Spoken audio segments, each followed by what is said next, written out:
مساء الخير يا بنات، عاملين ايه؟ يا رب تكونوا كويسين وبخير. اهو الحمد لله وصلت عند بابا. انا كانت الساعه كام يا رب؟ كانت الساعه 10 هنا. دلوقتي كانت الساعه 10. يا دوبك حطيت الميه على النار، وبعد كده نزلت فتح الله. ولما طلعت من فتح الله كانت الميه غليت وحطيت فيها اللحمه، وكمان كانت دخلت في سوا كمان. فرتبت الحاجه اللي انا كنت جايباها من فتح الله في التلاجة وكده.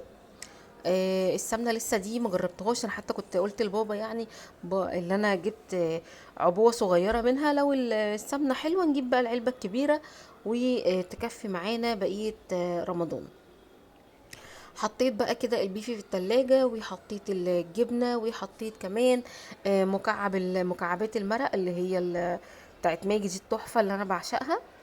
وحطيت القرفه، وكمان كان في لبن، علشان كده ما اشتريتش لبن. انا مش عارفه ليه القرفه عجباني انها ب5 جنيه. ما انا اللي قايله للراجل اديني ب5 جنيه قرفه، انا اللي قايله له. ما علينا. حطيت كمان دقيق السومولينا و تمام. قفلنا كده التلاجة وهنبدأ بقى ان احنا نعمل فطارنا. فاعذروني، انا ما صورتش ساعة الفطار، والله العظيم نسيت، لان الوقت كان ضاق عليا وكنت في عجالة يعني.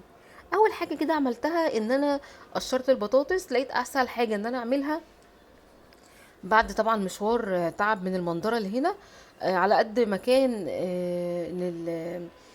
الطريق كان فاضي وبتاع، بس برضو المشوار برضو يهلك. قشرت البطاطس وغسلتها كده. عاوز اقول لكم ان التصوير هنا حلو قوي يعني، بسم الله ما شاء الله. المطبخ كبير، ف في براح يعني ان الواحد يعرف يصور.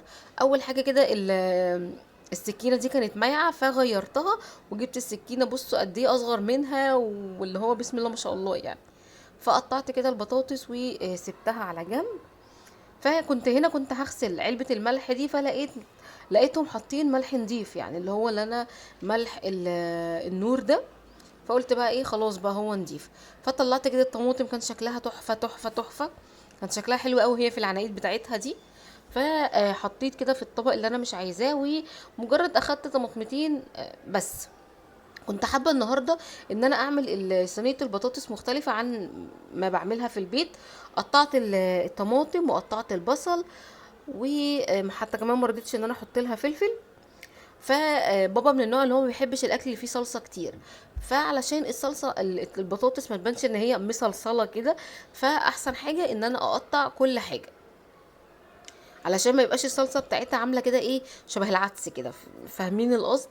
فقطعت بقى البصل والطماطم، حتى كمان ما خدتش الطماطمتين كلهم، خدت واحده ونص بس. كمان كنت عامله حسابي في جوانتيات علشان لما اشتغل هنا. فحطيت بقى ملح وفلفل اسود ورشه من الكمون، وكمان حطيت مكعب مرق فرفته كده، وكمان هحط شويه من الزيت، شويه كتير علشان بيحليها بصراحه.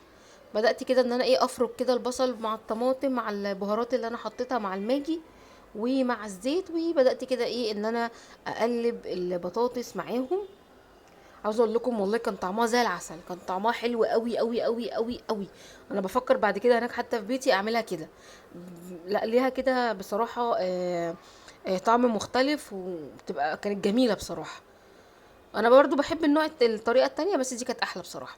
بدات كده ان انا ارص كده اي حاجه انا مش عايزاها على الرخامه، واحط كده المواعين في الحوض، وبدات كده ان انا اغسلها بسرعه بسرعه بسرعه علشان ما يبقاش ورايا مواعين كتير. وفعلا والله بعد الفطار مش عارفه ليه أنا نسيت اصور لكم برضو روتين بعد الفطار بكره ان شاء الله. غسلت المواعين وكانت فله. حطيت بقى هنا الشوربه على البطاطس وسبتها. بدأت بقى هنا ان انا اعمل بلح باللبن.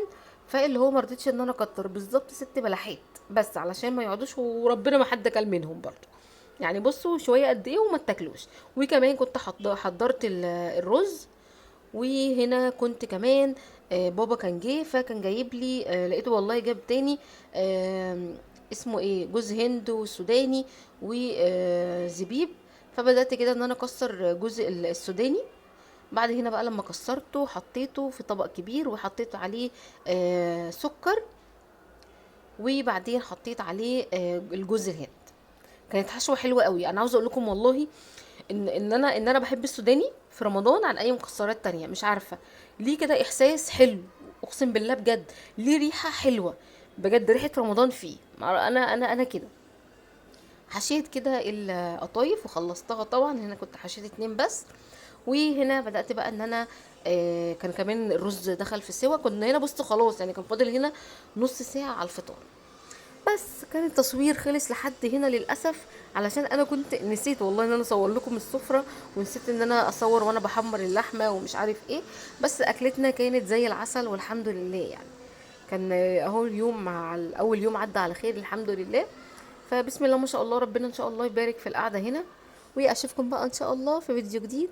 والسلام عليكم ورحمه الله.